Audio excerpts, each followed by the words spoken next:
ओडिशा के समुद्र किनारे बसी है एक पवित्र नगरी पुरी। यहाँ विराजमान है भगवान जगन्नाथ, जो भगवान श्री कृष्ण के रूप माने जाते हैं, साथ में उनके भ्राता बलभद्र और बहन सुभद्रा। जब श्री कृष्ण का देहांत हुआ तो उनके पार्थिव शरीर को समुद्र में प्रवाहित किया गया। कहते हैं उनकी पवित्र अस्थियां एक विशेष लकड़ी के रूप में ओडिशा तट पर आकर रुकी। श्री कृष्ण कहते हैं, जहाँ प्रेम है वहाँ मैं हूँ। राजा इंद्रद्युम्न को स्वप्न में आदेश मिला, उस लकड़ी से भगवान के 3 रूप बनाए जाएं, जगन्नाथ, बलभद्र और सुभद्रा। मूर्ति निर्माण का कार्य एक रहस्यमयी बढ़ई को सौंपा गया। उसने शर्त रखी, जब तक मैं कार्य करूं कोई द्वार नहीं खोलेगा, पर रानी गुंडिचा की चिंता ने उन्हें मजबूर किया और जैसे ही द्वार खोला गया, मूर्तियां अधूरी रह गई, बिना हाथ पैर के। परंतु प्रेम में पूर्णता नहीं देखी जाती, भक्ति में तो अधूरा भी संपूर्ण होता है। एक दिन बहन सुभद्रा ने आग्रह किया कि वो दोनों भाइयों के साथ नगर दर्शन करना चाहती है। भगवान मुस्कुराए और बोले, क्यों नहीं, वर्ष में एक बार हम सब नगर भ्रमण करेंगे। और यहीं से शुरू हुई रथ यात्रा। साल में एक बार भगवान खुद रथ पर चढ़ते हैं और मंदिर से बाहर आते हैं, अपने उन भक्तों से मिलने जो मंदिर के भीतर नहीं आ सकते। जगन्नाथ कहते हैं, जब भक्त मंदिर तक न आ सके तो भगवान खुद ही निकल पड़ते हैं भक्त के द्वार पर। रथ यात्रा के लिए 3 रथ तैयार होते हैं, नंदीघोष जगन्नाथ के लिए, तालध्वज बलराम के लिए, दर्पदलन सुभद्रा के लिए। लाखों लोग एक साथ एक ही रस्सी को खींचते हैं, बिना भेदभाव, बिना ऊंच नीच, क्योंकि इस यात्रा में सब एक समान है, केवल भक्त। भगवान 9 दिनों तक गुंडिचा मंदिर में विश्राम करते हैं, जिसे उनके मामा का घर कहा जाता है, और फिर बहुरा यात्रा के साथ वे वापस अपने धाम लौटते हैं। जगन्नाथ रथ यात्रा एक परंपरा नहीं, ये प्रेम की पराकाष्ठा है, जहां भगवान खुद बाहर आते हैं, अपना भेद भूलकर भक्तों के हर आंसू का जवाब देने। अगर आप भी इस प्रेम को महसूस करते हैं तो इस कथा को औरों तक पहुंचाएं, क्योंकि भगवान जगन्नाथ सिर्फ मंदिरों में नहीं, हर उस दिल में बसते हैं जो सच्चे प्रेम से पुकारे। जय जगन्नाथ। भारत की पवित्र भूमि अनेक रहस्यमयी कथाओं और दिव्य प्रकृतियों से भरी हुई है, परंतु ओडिशा के तटवर्ती क्षेत्र में स्थित जगन्नाथपुरी का जो आध्यात्मिक गौरव है वह अद्वितीय है। भगवान जगन्नाथ के प्राकट्य की कथा केवल एक धार्मिक आख्यान नहीं, बल्कि भक्ति, विश्वास, वचनबद्धता और आध्यात्मिक रहस्य की अद्भुत यात्रा है। इस कथा के केंद्र में हैं नीलमाधव, विद्याप्ति, राजा इंद्रद्युम्न, विश्ववसु, ललिता, रानी गुंडिचा, हनुमान जी और अंतःपुरी का श्री मंदिर। आइए इस दिव्य गाथा को विस्तार से जानते हैं। पुरातन काल में त्रिबल वनवासी समुदाय में एक अत्यंत भक्त व्यक्ति रहते थे, जिनका नाम था विश्ववसु। वे सवर्ण ब्राह्मण नहीं थे, लेकिन भगवान विष्णु के परम भक्त थे। उनका प्रतिदिन का कार्य था एक गुफा में स्थित रहस्यमयी विग्रह नीलमाधव की गुप्त पूजा करना। नीलमाधव कौन थे? ये स्वयं भगवान विष्णु का एक अनूठा विग्रह रूप थे, जिनका दर्शन केवल विश्ववसु को ही प्राप्त था। वे जंगलों में एक विशेष गुफा में स्थित थे और स्वयं भोजन को ग्रहण करते थे। उज्जैनी वर्तमान उज्जैन के प्रसिद्ध राजा इंद्रद्युम्न एक धर्मपरायण और विष्णु भक्त सम्राट थे। उन्होंने यह संकल्प लिया कि इस पृथ्वी पर यदि भगवान विष्णु किसी गुप्त रूप में विद्यमान हैं, तो वे उन्हें ढूंढकर उनके लिए भव्य मंदिर का निर्माण कराएंगे। उसी समय उन्हें किसी ऋषि ने बताया कि पूर्व दिशा में नीलांचल क्षेत्र, वर्तमान ओडिशा के घने वनों में भगवान विष्णु नीलमाधव के रूप में विराजमान हैं और उन्हें केवल एक वनवासी विश्ववसु पूजता है। राजा ने तुरंत अपने विश्वासपात्र पुरोहितों और सेवकों को भेजा कि वे नीलमाधव की खोज करें, पर कोई भी सफल नहीं हो सका।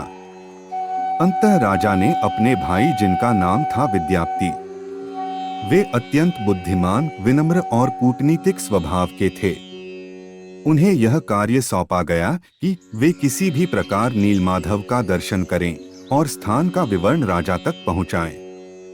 विद्याप्ति ओडिशा के घने वनों में पहुंचे और खोज करते करते विश्ववसु के गांव तक पहुंच गए।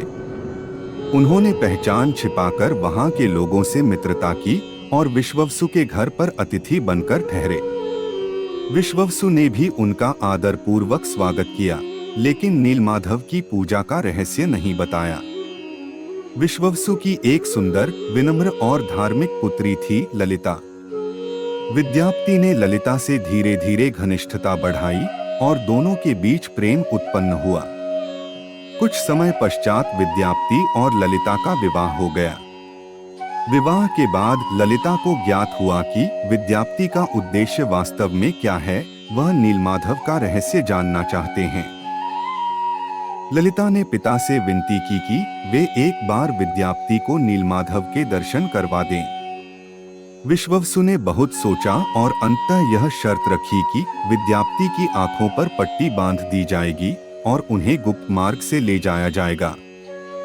जैसा तय हुआ, विद्यापति को पट्टी बांधकर विश्ववसु गुफा की ओर ले चले।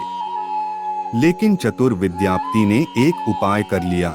उन्होंने अपने झोले में सरसों के बीज रख लिए और रास्ते में धीरे धीरे गिराते गए ताकि लौटते समय मार्ग का संकेत मिल सके। जब उन्होंने पहली बार नीलमाधव का दर्शन किया तो उनकी आंखों से अश्रुधारा बहने लगी। भगवान का विग्रह ऐसा था जो स्वतः प्राणयुक्त प्रतीत हो रहा था। वहां की दिव्यता, गंध, वातावरण सब अलौकिक था। अगले दिन वे लौटे और कुछ ही समय बाद राजा इंद्रद्युम्न को सारी जानकारी भेज दी। राजा इंद्रद्युम्न स्वयं अपनी सेना और ब्राह्मणों के साथ उस वन में पहुंचे। परंतु जैसे ही वे उस स्थान पर पहुंचे जहां नीलमाधव का विग्रह था, मूर्ति अदृश्य हो चुकी थी। राजा को बहुत दुख हुआ और उन्होंने वहीं कठोर तप करना शुरू किया। अनेक दिनों तक उपवास और यज्ञ के पश्चात भगवान ने उन्हें स्वप्न में दर्शन दिए। हे राजन, मैं अब इस रूप में नहीं रहूंगा। समय आने पर समुद्र से एक दिव्य काष्ठ के रूप में प्रकट होऊंगा, उसी से मेरी मूर्ति बनवाना। जब यह बात सामने आई कि नीलमाधव का रहस्य ललिता और विद्यापति ने मिलकर उजागर किया, तब विश्ववसु अत्यंत क्रोधित हुए। उन्होंने इसे विश्वासघात माना। परंतु विद्यापति और ललिता ने बड़े विनम्र भाव से क्षमा मांगी और कहा कि उनका उद्देश्य केवल भगवान की महिमा का प्रचार करना था। राजा इंद्रद्युम्न ने भी स्वयं विश्ववसु से क्षमा मांगी और कहा कि नीलमाधव केवल उनके नहीं, पूरे जगत के ईश्वर हैं और वे चाहते हैं कि उनके लिए एक भव्य मंदिर बने। अंततः विश्ववसु भी मान गए और उन्होंने नीलमाधव के स्थान पर पुरी में भगवान जगन्नाथ के रूप में उनकी स्थापना में योगदान दिया। कुछ समय बाद समुद्र तट पर एक दिव्य काष्ठ, दर्भ ब्रह्मा का टुकड़ा तैरता हुआ आया। यह वही रूप था जिसका संकेत भगवान ने स्वप्न में दिया था। राजा ने मूर्तिकारों को बुलाया, परंतु कोई भी उस लकड़ी को काट न सका। तभी एक रहस्यमय वृद्ध पुरुष विश्वकर्मा आए और कहा, मैं मूर्ति बनाऊंगा, लेकिन एकांत में, और जब तक कार्य पूर्ण न हो जाए कोई कक्ष नहीं खोलेगा। राजा ने स्वीकृति दी।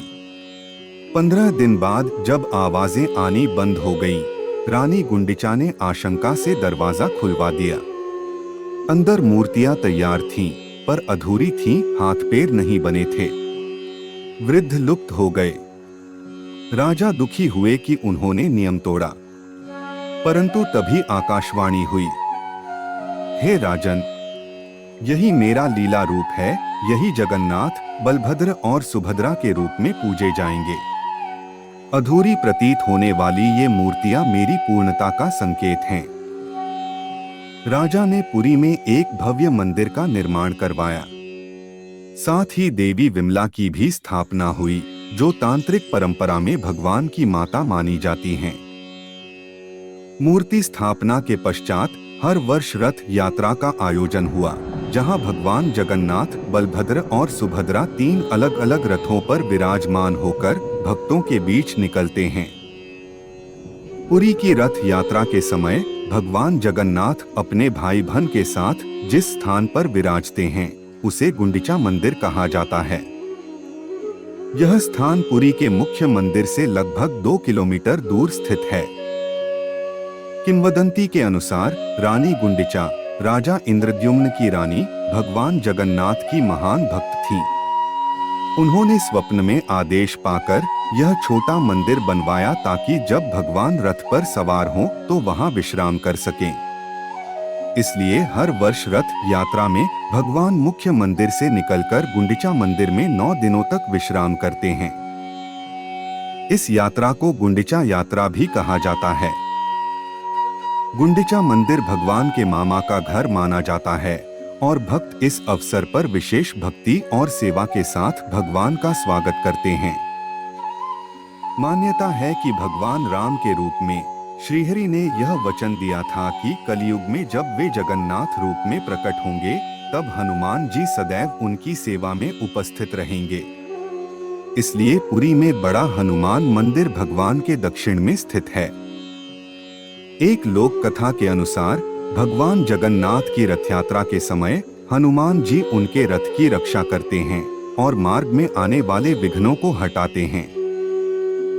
यह कथा केवल एक मंदिर या मूर्ति निर्माण की नहीं, यह मानव, प्रकृति और ईश्वर के बीच की आध्यात्मिक यात्रा है। इसमें प्रेम है, विश्वास है, संकल्प है, त्याग है और सबसे महत्वपूर्ण ईश्वर की इच्छा का रहस्यपूर्ण संचालन है। नीलमाधव से जगन्नाथपुरी तक की यह यात्रा भारत की संस्कृति, श्रद्धा और परंपरा की अमूल्य धरोहर है।